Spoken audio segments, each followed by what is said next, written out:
تکلیف میں صبر سے کام لو، کیونکہ سونے کو آگ سے آزمایا جاتا ہے اور مومن کو تکلیف سے۔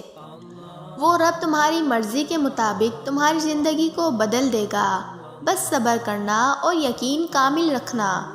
وہ تمہاری کہانی مکمل کرے گا، اس کے ہاں دیر ہے اندھیر نہیں۔ برداشت کے کانوں سے سنو، رحم کی آنکھوں سے دیکھو اور محبت کی زبان سے بات کرو۔ پیارے اللہ، ایسے غم سے بچا لے جو دلوں کو گھائل کر دے، ایسے حالات سے محفوظ رکھ جو ہمیں اداسی میں گھیرے۔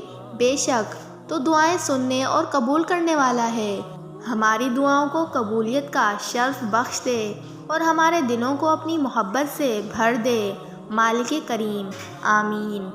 کامیابی چاہتے ہو تو موقع دینے والے کو کبھی دھوکہ اور دھوکہ دینے والے کو کبھی موقع نہ دو۔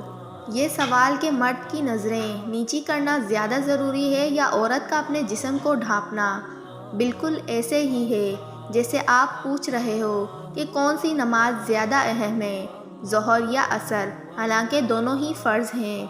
آنکھ خشک ہو تو درود بہار ہے، روح بنجر ہو تو درود بہار ہے، خیال ویران ہو تو درود رونق ہے، سوچ اداس ہو تو درود خوشی و تازگی ہے۔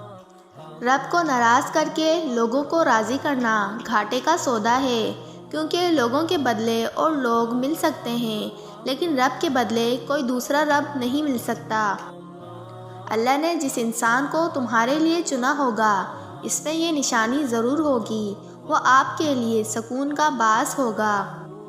اے اللہ پاک، ہمارے والدین کو صحت، تندرستی، ایمان، سلامتی اور ہدایت کی زندگی عطا فرما۔ سب کے ماں باپ کا سایہ اولاد پر سلامت رہے، آمین ثم آمین۔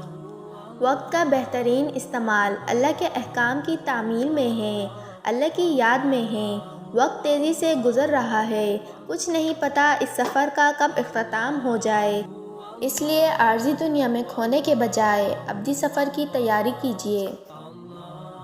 جس وقت تم حجاب اوڑھ لیتی ہو، تمہارا چہرہ ایسے لگتا ہے جیسے دنیا کے نایاب پھولوں کا گلدستہ ہو۔